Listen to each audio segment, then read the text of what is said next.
प्रियजनों नमस्कार। मैं एस्ट्रो ज्ञानी अपने YouTube चैनल ज्योतिष प्रकाश पुंज में आपका हार्दिक स्वागत करता हूं।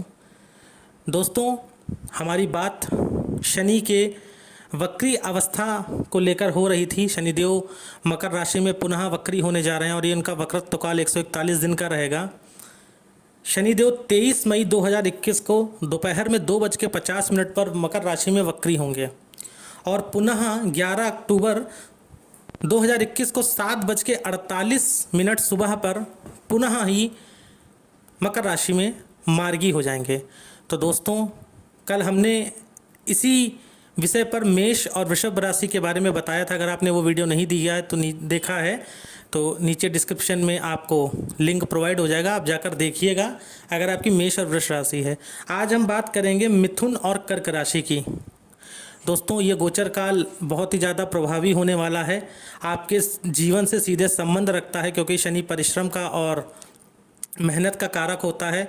वर्तमान में शनिदेव मकर राशि में भी हैं, इसलिए मैं सिर्फ दो राशियों का वीडियो बना रहा हूं ताकि आप लोगों को संपूर्ण जानकारी आपकी राशि के विषय में दे सकूं।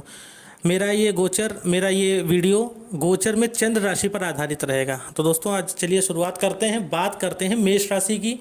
मेष राशि इस समय शनि की ढैया से भी परेशान है और वर्तमान में शनिदेव का वक्री होना क्या लेकर आएगा, आइए जानते हैं। दोस्तों, आपके अष्टम भाव में शनिदेव वर्तमान में गोचर कर रहे हैं और वहीं पर वक्री अवस्था में हो जाएंगे। यदि आपके जन्मांक में शनिदेव वक्री अवस्था में पहले से ही विराजमान हैं या तुला, कुंभ या मकर राशि में विराजित हैं तो आपके लिए गोचर काल बहुत ज़बरदस्त होने वाला है। किस तरीके से, आइए जानते हैं। आप पीछे चार्ट में देख रहे होंगे जहाँ पे शनिदेव लिखे हैं, आपकी जन्म राशि में शनिदेव यहीं पर होंगे, चंद्र राशि में। तो दोस्तों, अपनी तीसरी दृष्टि वो आपके कर्म भाव को डालेंगे जहाँ पे 12 नंबर लिखा है।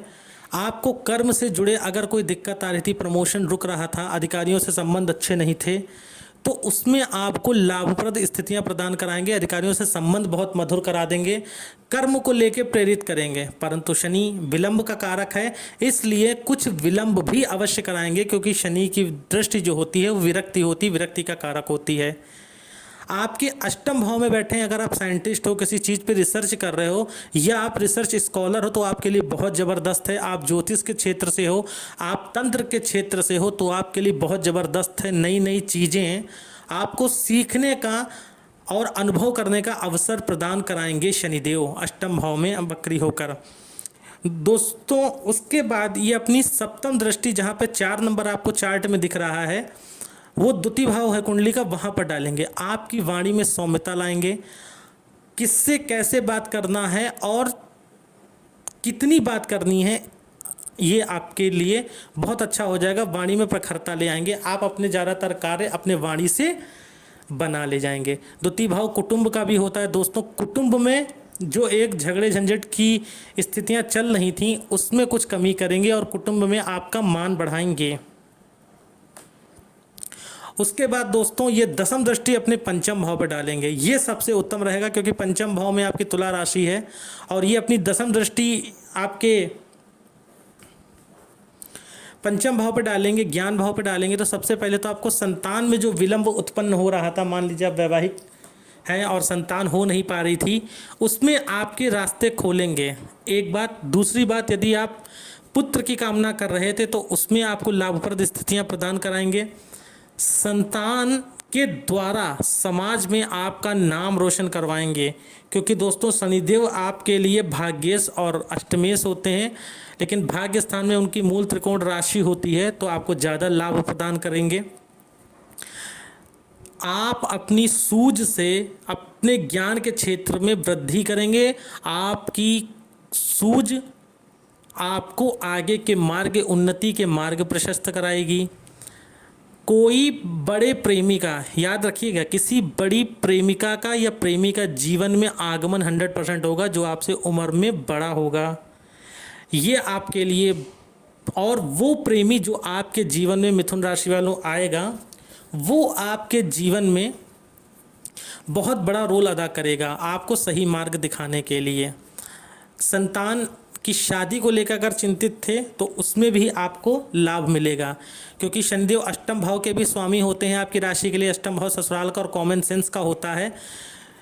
तो ससुराल से अगर कोई झगड़ा झंझट चल रहा था वो कम होगा, ससुराल से कोई बड़ा लाभ आपको प्रदान होगा, ससुराल से आपके बच्चे के लिए कोई बड़ा गिफ्ट आ सकता है, हो सकता है प्रॉपर्टी से रिलेटेड कोई झगड़ा झंझट अगर चल रहा था तो वो आपके फेवर में हो जाएगा, ये आपके लिए पॉजिटिव रहेगा। दोस्तों, जो लोग जुआ, सट्टा, लॉटरी इन चीज़ों में इन्वेस्ट करते हैं उनके लिए बहुत ज़बरदस्त रहने वाला है। पैसों के मामले में भी ये गोचर आपके लिए बहुत अच्छा रहने वाला है। परंतु जैसे शनिदेव की फितरत होती है शनै शनै शनिश्चरा, तो जो भी आपको प्राप्त होगा वो धीरे धीरे प्राप्त होगा, विलंब से प्राप्त होगा, परंतु प्राप्त अवश्य होगा यदि आपके जन्मांक में शनि की पोजीशन खराब नहीं है। खराब इन द सेंस राहु के साथ शनि नहीं है, शनि अपनी नीच राशि मेष राशि में नहीं है, तो आपको इसके फल ज़्यादा से ज़्यादा पॉजिटिव मिलेंगे। तो मिथुन राशि वालों, मेहनत करने के लिए तैयार हो जाइए। वाणी, अपनी तर्क शक्ति, पंचम भाव और कर्म तीनों चीज़ों के लिए आपका एक त्रिकोण बन रहा है, बिल्कुल कमर कस लीजिए। बहुत कुछ आपको इस गोचर से प्राप्त होने वाला है। उपाय, इस गोचर को और अच्छा बनाने के लिए आप उपाय क्या करेंगे, उससे पहले हम जान लेते हैं कि पॉजिटिव और नेगेटिव दोनों देते हैं। तो नेगेटिव क्या देंगे दोस्तों, यदि आपको पाइल्स की प्रॉब्लम है तो उसमें थोड़ी सी समस्या बढ़ा देंगे, डॉक्टर से कंसल्ट करते रहिएगा। आर्थराइटिस की प्रॉब्लम यदि है, जोड़ों में दर्द की समस्या है, साइटिका की प्रॉब्लम है, तो आपके लिए बहुत मृत्यु तुल्य कष्ट कर देंगे। तो इन निगेटिविटी से बचने के लिए आपको क्या करना है दोस्तों, आपको हर मंगलवार बजरंग बाण का पाठ करना है, हनुमान जी की शरण ले लेनी है, आपके लिए बहुत अच्छा रहेगा। दोस्तों, बात करते हैं अब अगली राशि कर्क राशि। कर्क राशि वालों, आपके लिए शनिदेव सप्तमेश भी होते हैं, पार्टनरशिप के स्वामी होते हैं और अष्टम के भी कारक होते हैं, स्वामी होते हैं, और मृत्यु और जीवन के कारक होते हैं। तो ये आपके लिए बहुत पॉजिटिव रहने वाला है। क्या करेंगे शनिदेव आपके सप्तम भाव में वक्री होकर, यदि आपके जन्म समय में भी शनिदेव वक्री होंगे और मान लीजिए मकर राशि में, कुंभ राशि में या तुला राशि में ही बैठे हैं, तब तो सोने पे सुहागा है। अन्य किसी राशि में बैठे हैं और वक्री हैं तब भी आपको फल मिलेगा, बस मेष राशि में नहीं होने चाहिए, अपनी नीच राशि में नहीं होने चाहिए। तो कर्क राशि वालों ध्यान लगा के सुनिए, आपके शनिदेव सप्तम भाव में वक्री हो रहे हैं, जैसा कि आप चार्ट में देख रहे हैं। अपनी तीसरी दृष्टि वो आपके द्वादश भाव पर डालेंगे, जहाँ पे माफ़ करिए आपके भाग्य भाव पर डालेंगे, जहाँ पे मीन राशि लिखी है, आपको 12 नंबर जहाँ लिखा दिख रहा है मीन राशि है। आपका भाग्य और सप्तम यानी पार्टनरशिप, अगर आप कोई बिजनेस करते हैं और वहाँ पर आपकी पत्नी आपके साथ बैठती है या पत्नी के नाम से बिजनेस करते हैं, या पत्नी आपकी मेन है, आप साइड में बैठते हैं, पत्नी आपकी मेन है, पत्नी ही सब अकाउंटेंट्स का काम या लेन देन का कार्य देखती हैं, तो आपके लिए बहुत ज़बरदस्त रहना। ये स्थिति आपके भाग्य में वृद्धि करने वाली है। दूसरी बात, यदि आप किसी से प्रेम करते थे तो 100% मामला शादी तक जाना ही जाना है। प्रेम विवाह पक्का कराएंगे क्योंकि पंचम और नवम का संबंध बनेगा। ये आपके लिए बहुत उत्तम रहने वाला है। दूसरी बात, शनिदेव अपनी सप्तम दृष्टि दोस्तों आपके लग्न पर डालेंगे। लग्न का संबंध जब भी शनि बनाते हैं खुद से, तो चीज़ों में देरी डिले उत्पन्न करते हैं, परंतु आप कर्क राशि के हैं, आपके लिए शनि इतने ज़्यादा योग कारक नहीं होते हैं, क्योंकि सप्तम भाव मार्केश भी होता है और अष्टम में भी उनकी मूल त्रिकोण राशि है, परंतु फिर भी कुछ हद तक आपको राहत देते रहेंगे। पार्टनरशिप में आप नया पार्टनर ढूंढ रहे थे बिजनेस करने के लिए, वो दे देंगे। आप शादी योग्य हो गए थे, शादी नहीं हो रही थी, अगर आप 30+ हैं, क्योंकि शनि जब सप्तमेश बनते हैं तो ज़्यादातर मामलों में 30 साल के बाद ही शादी करवाते हैं। तो यदि आप शादी के योग्य हो गए थे और शादी के लिए कोई रिश्ता सेटल नहीं हो पा रहा था, तो उसमें आपको प्रॉफिट कराने जा रहे हैं। कहीं ना कहीं आपकी अचानक से बात बन के और शादी तक बात चली जाएगी, ये आपके लिए पॉजिटिव होने वाला है। शनिदेव अपनी दसम दृष्टि आपके चतुर्थ भाव, जहाँ पे आपको 7 नंबर लिखा दिख रहा है, वहाँ पर डालेंगे। तो दोस्तों, ये माता का घर होता है, भूमि वाहन का घर होता है, सुख सुविधा का घर होता है, जनता का घर होता है। अगर आप राजनेता हैं, राजनीति क्षेत्र से जुड़े हैं, तो आपके लिए बहुत ज़बरदस्त रहने वाला है, क्योंकि सप्तम भाव पार्टनरशिप का होता है और वहाँ बैठकर आप के जनता के घर को और सुख सुविधा और भूमि वाहन के घर को देखेंगे। तो सबसे पहले तो ये होगा, अगर आप राजनीति क्षेत्र से जुड़े हैं तो हो सकता है किसी अन्य दल में चले जाएं और वहाँ पर आपका मान सम्मान बढ़ जाए, कोई पद प्रतिष्ठा मिल जाए, एक बात। कोई भूमि वाहन का अगर आपका चक्कर चल रहा था, नहीं ले पा रहे थे, बहुत परेशान थे, लोन नहीं सेंक्शन हो रहा था, या किसी अन्य कारणों से आपकी भूमि या वाहन लेने में प्रॉब्लम आ रही थी, वो कम होगी। समाज के बीच आपका रुतबा बहुत बढ़ेगा। दूसरी बात, यदि आप सेंट्रल की नौकरी में इस समय है, मान लीजिए एक्साइज विभाग में या सेंट्रल से रिलेटेड किसी भी जॉब में है, तो आपके लिए बहुत ज़बरदस्त रहने वाला है। प्रमोशन के चक्कर में थे तो 100% आपका काम बनने वाला है, इससे कहीं कोई दो राय नहीं है। अपना मकान, अगर आपके शनि जन्मांक में मकर, कुंभ या तुला में ही बैठे हैं और वक्री हो रहे हैं, तो बहुत ज़बरदस्त होने वाला है। 100% मकान के योग बनेंगे यदि आपके जन्मांक में मकान लेने का योग है तो। अन्यथा आप किसी पार्टनर के साथ मिलके भूमि वाहन का क्रय कर सकते हैं। और यदि कोई भूमि वाहन विक्रय करना चाहते थे तो उसमें भी आपको सफलता मिलेगी। माता के स्वास्थ्य में अब थोड़ी सी सुधार की संभावना है। जनता के बीच तो मतलब समझ लीजिए बम बम है। अगर आप जनता के बीच रह के काम करते हैं तो बहुत अच्छी बात है।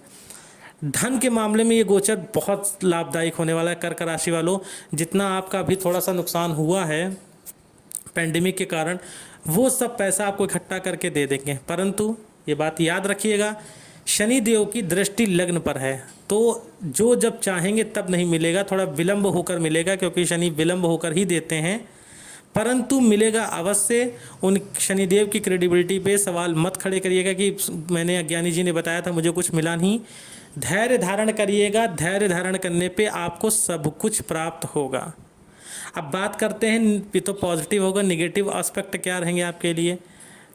पहली बात दोस्तों, जब जनता के बीच आप जाएंगे तो कोई ऊल जुलूल बात मत करिएगा, अन्यथा आपकी बातों से कोई नया विवाद खड़ा हो सकता है। खासकर अगर आप राजनेता हैं तो अपने भाषणों पे, अपने द्वारा दिए गए कही गई बातों पर, अपने विषयों पर बहुत मजबूती से पकड़ बना के तब बोलिएगा, अन्यथा लेने के देने पड़ जाएंगे।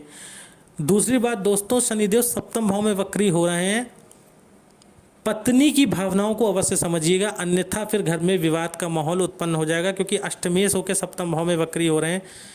ससुराल का हस्तक्षेप 100% आपके वैवाहिक जीवन में बहुत बढ़ जाएगा, जो आपके लिए थोड़ी सी चिंता का विषय हो सकता है। तो सामंजस्य बना के चलिएगा, उग्रता नहीं दिखानी है, धैर्यता रखनी है, सब कुछ आपके लिए पॉजिटिव होगा। उपाय के तौर पे आपको क्या करना है दोस्तों, उपाय के तौर पे आपको हर शनिवार पीपल वृक्ष के नीचे पीपल की जड़ को सींचना है और वहीं खड़े होकर शनि चालीसा का पाठ करना है, सरसों का दिया लगाकर। तो दोस्तों, हमारी बात आज हुई मिथुन और कर्क राशि की, उपाय सहित मैंने दिया। दोस्तों, अगर चैनल पर फर्स्ट टाइम विजिट कर रहे हैं तो चैनल को सब्सक्राइब करना मत भूलिएगा, वीडियो को लाइक और शेयर करना मत भूलिएगा। अगर आप फेसबुक पेज पे मुझे देख रहे हैं तो पेज को लाइक अवश्य करिएगा। मैं नित्य कुछ ना कुछ टिप ऑफ द डे के रूप में डाला करता हूँ, छोटे छोटे उपाय जो आपके जीवन में काफ़ी कारगर हो सकते हैं, उनको देखना मत भूलिएगा, उनको लाइक करना मत भूलिएगा, इस वीडियो को शेयर करना मत भूलिएगा। आप लोगों ने पिछला मेरा मिथुन राशि के वीडियो को बहुत प्यार दिया था, उसके लिए थैंक्स। उसको 53,000 के तक पहुंचाया था। ये आपकी जिम्मेदारी है कि आप लोग इस वीडियो को भी प्यार दें। तो दोस्तों, साथ यूं ही बना रहे, प्रेम यूं ही बना रहे। कल मिलते हैं, अगली 2 राशि सिंह और कन्या, इस पर चर्चा करेंगे। विस्तृत विषय है, इसलिए मैं 2 राशियों का वीडियो ले रहा हूं। तो प्रेम यूं ही बना रहे, साथ यूं ही बना रहे। जय भोले, जय श्री राधे।